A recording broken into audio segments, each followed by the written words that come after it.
बंदो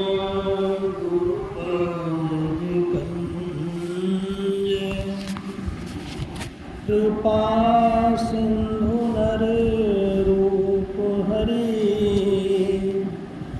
महामोहतम कुंज जासु वचन रवि करे निकरे। अव्यक्त रूप में सर्वत्र विराजमान पूज्यपाद संत सद्गुरु महर्षि में ही ब्रह्म जी महाराज के उभय पाद पद्मों में कोटि सह नमन। व्यक्त रूप में मंचस्थ मुदमंगलमय साधु समाज, आदरणीय सत्संग प्रेमी महानुभावों, माताओं तथा भक्तिमती बहनों, अभी हम लोग पूज्य विजय बाबा से सद्ग्रंथ पाठ के अंतर्गत सत्संग योग चारों भाग के प्रथम भाग से मंत्र का श्रवण किए। तदुपरांत गुरु महाराज की वाणी का पाठ हुआ और उसी को आधार बनाते हुए एक सार संक्षेप रूप में मैं आपके पास अपनी बातें रखूँगा। गुरु महाराज के प्रवचन में कहा गया कि हमें शरीर और संसार दोनों को पार करने का प्रयास करना चाहिए और उसके लिए विधि भी है। विधि है बिंदु ध्यान और नादानुसंधान। 5 शरीर हैं, स्थूल, सूक्ष्म, कारण, महाकारण और कैवल्य। अपने संप्रदाय बाबा कबीर के हिसाब से एक शरीर और होता है, इसको हंस शरीर या स्वान बॉडी कहते हैं।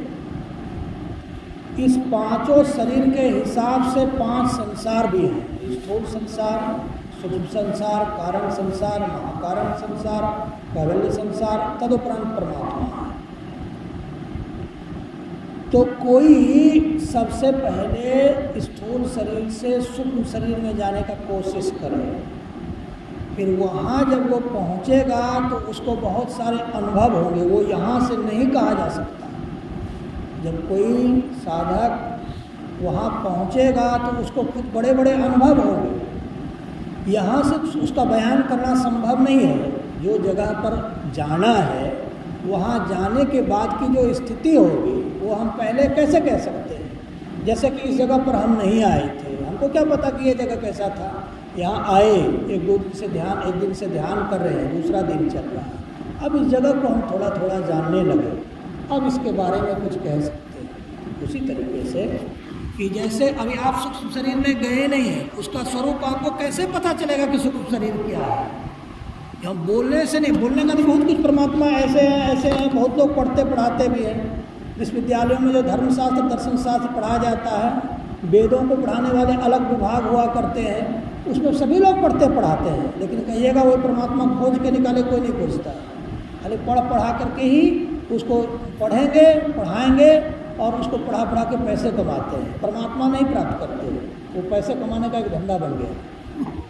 परंतु अपने यहाँ जो गुरु महाराज ने जो साधना पद्धति की है, इन्होंने परमात्मा का साक्षात्कार किया, तदोपरांत परमात्मा के बारे में इन्होंने जो कहा इतना साफ साफ और कहीं दिखता नहीं है जितना साफ साफ परमात्मा के स्वरूप को गुरु महाराज ने समझा दिया। और समझा सके तब जब उन्होंने प्राप्त किया, अगर प्राप्त नहीं किए होते तो समझा नहीं सकते। हम और कई विद्वानों के धर्मात्माओं के किताब पढ़ते हैं, उसमें आपको सार मिलेगा ही नहीं, कुछ लंबी लंबी चर्चाएं मिलेगी, उस चर्चाओं में आप के पास जाएंगे कोई सार तत्व मिलेगा नहीं। असार तत्व से मोटी मोटी किताबें भरी रहती हैं। ज़्यादातर विश्वविद्यालय के विद्वान सब जितने होते हैं उस सब की किताबों में सारे नहीं मिलेगा आपको, आसार तत्व में फंसे रहते हैं, इसलिए मैं उनको पढ़ता ही नहीं। अब उन सब विद्वानों को न पढ़ता हूँ न सुनता हूँ, मैं केवल संत सद्गुरु जो गुरु महाराज हैं और जो जीव हैं, जैसे कि राधा स्वामी बाबा, उनका जो आश्रम है, उनके यहाँ से जो किताबें छपी है, कबीर बाबा की किताबें, दरिया साहब, दादू साहब, नानक साहब, साजोबाई, मीराबाई, ये सब किताबों को पढ़ते हैं जिन्होंने निर्वाण को प्राप्त कर लिया है। उनके रास्ते को देखने से उसका रास्ता साफ साफ दिखता है। अब आप स्थूल शरीर से सूक्ष्म शरीर में जाएंगे कैसे? तो कल मैं मानस जप और मानस ध्यान पर कुछ चर्चा किया था। दृष्टि योग, दृष्टि योग की प्रक्रिया के द्वारा इस दृश्यमान जगत जो है, जो दिख रहा है जगत, जिसका हम परसेप्शन कर सकते हैं, इसका अंत किया जाता है। ये जगत आपके दिमाग से हटेगा नहीं, कितनों हटाइएगा हटेगा ही नहीं। जब दृष्टि की धारों को जोड़ेंगे, चेतन धारों को जोड़ेंगे, और जोड़ने का वर्षों तक, जैसे साईं बाबा 18 वर्ष तक दृष्टि योग का अभ्यास किए थे, हम लोग भी कर रहे हैं। मैं दृष्टि योग के अभ्यास को करने के लिए संसार के सारे कामों को बंद कर दिया, सारा काम बंद है, लगे हैं, जोड़ लिए हैं, ऐसा हम कोई दावा नहीं करते, हम कोशिश कर रहे हैं। दृष्टि योग के लिए हमने समय निकाला कि इस दृष्टि योग को करने के बाद ये जो दिखने वाला संसार है, the world which we are perceiving, इसको हम लोग देख रहे हैं, इसका अंत होगा। बिंदु जो है, बिंदु से कोई रूप शुरू होता है। कोई भी आप खाका बनाएंगे, कोई फोटो बनाएंगे, तो पहले आपको बिंदु करना पड़ेगा, फिर वो उसका विस्तार करेंगे तो वो फोटो होगा। और उसी बिंदु से रूप का, जिससे रूप का प्रारंभ होता है, उसी बिंदु में आप प्रवेश कर जाएंगे तो ये रूप जगत का अंत होगा। वह जगत जहाँ पर उसका अंत होगा तो वहाँ होता क्या क्या है सुन लीजिए। ये जो संसार दिख रहा है, इसमें आसमान है, तारे हैं, सूर्य हैं, चंद्रमा है, वो ये सब चीज़ें, ये स्थूल संसार की चीज़ें हैं। और सूक्ष्म जगत में ये सब चीज़ें नहीं रहती, ये खत्म होगा। अब कहिएगा तो सूर्य नहीं मिलेगा तो हम लाइट कैसे होगा? अरे इस सूर्य का जो प्रकाश है, इसका अपना प्रकाश नहीं है, आत्मा के प्रकाश से सूर्य प्रकाशित हो रहा है, दूसरों से बोरो लेके आया है, अपना प्रोडक्शन नहीं है इसका लाइट। आत्मा के प्रकाश में जब आप जाएंगे तो वो प्रकाश कभी बंदे नहीं होता है। बहुत सारे साधु जो कंदराओं में, गुफाओं में वर्षों से ध्यान करते हैं, हमको फ़ोन करके कहते हैं कि बाबा जो प्रकाश मेरे पास आ रहा है, जो दिख रहा है, वो फिर गुम हो जाता है। बोले कि हमारा भी गुम हो जाता है। उसका कारण है कि हमें जो प्रकाश का दर्शन हो रहा है वो अंधकार मंडल के प्रकाश का दर्शन हो रहा है, और त्रिकुटु में जो सूर्य के प्रकाश का दर्शन करेंगे, वह प्रकाश कभी खत्म नहीं होता है। वो इसीलिए कभी कभी गुरु महाराज रात को दिन कह देते थे, क्योंकि उस समय उनकी स्थिति त्रिकुटी में सूर्य वाले दर्शन की स्थिति रहती थी, ऐसा होता था। तो उस प्रकाश के स्तर पर जाएंगे, वहाँ दिन और रात नहीं होता। दिन और रात में रहने की हम लोग के हावी हो गए, इस शरीर में रहने के हावी हो गए। लेकिन सच्चाई तो यह है, कुछ दिन के बाद हमको शरीर से, हमको, आपको, सभी को इस शरीर से निकाल दिया जाएगा। इसलिए संतों ने एक रास्ता बताया, संतों ने बताया कि इसके पहले की काल तुम्हें इस शरीर और संसार से निकाल दे, तुम योग की प्रक्रिया से खुद ही पहले निकल जाओ, अगर नहीं निकलोगे तो फिर मार के निकाल दिया जाएगा। इसलिए संतों ने सब व्यवस्था बनाई।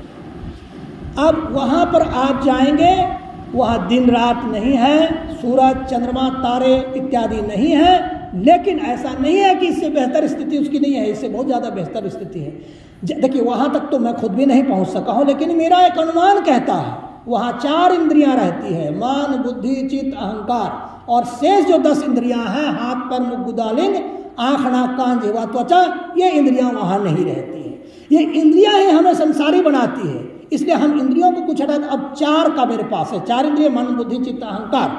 तो मन का काम है अंदर की वह इंद्रिय जिसका काम है संकल्प और विकल्प करना, whether I should do it और आई शुडंट डू इट। हमें ये करना चाहिए अथवा नहीं करना चाहिए, मुझे प्रवचन सुनना चाहिए अथवा नहीं सुनना चाहिए। ये अंदर की वह इंद्रिय है जो इसका डिसीजन करती है।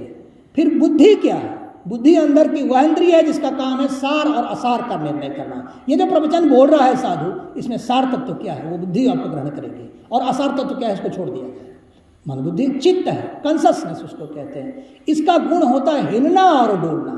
सूक्ष्म मंडल में जब जीव जाता है और आप जब स्थूल लोक से सूक्ष्म लोक में जाएंगे तो ये पूरे स्थूल संसार में आप जहाँ चाहेंगे योग की शक्ति से गत्यात्मक रूप से चले जाएंगे, लेकिन जाना आना वाला जो आपका स्वरूप है वह परमात्मा नहीं है। जो आया और जाता है वह परमात्मा नहीं है। परमात्मा तो हर जगह रहता है, कोई जगह परमात्मा से खाली नहीं है। इसलिए मन बुद्धि चित्त अहंकार वाले शरीर से, सूक्ष्म शरीर से अगर संसार में आप सब जाने में सक्षम हो भी जाएंगे तो वह आपका परमात्मा स्वरूप नहीं है, उसमें हिल डोल का गुण है, इसलिए वह परमात्मा का स्वरूप नहीं है, वो हिलता डुलता है।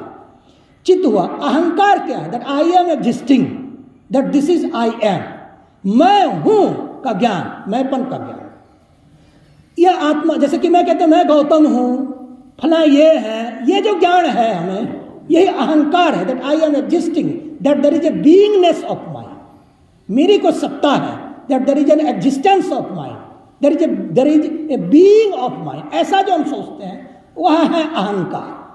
अब सवाल, मैं गौतम हूं, अगर मैं ऐसा कह रहा हूं तो कोई गलत बोल रहा हूं, लेकिन हमारा धर्म ज्ञान कहता है ये गलत बोल रहे हैं, यह अहंकार बात है। सच्ची बात तो यह है कि मैं गौतम भी नहीं हूं, मैं आत्मा हूं। लेकिन वैसे जब समाधि की स्थिति में जाएंगे तो मैं हूं का ज्ञान ही खत्म हो जाता है, वह सही स्थिति बताई गई है, उस स्थिति के हिसाब से ऐसा कहा गया।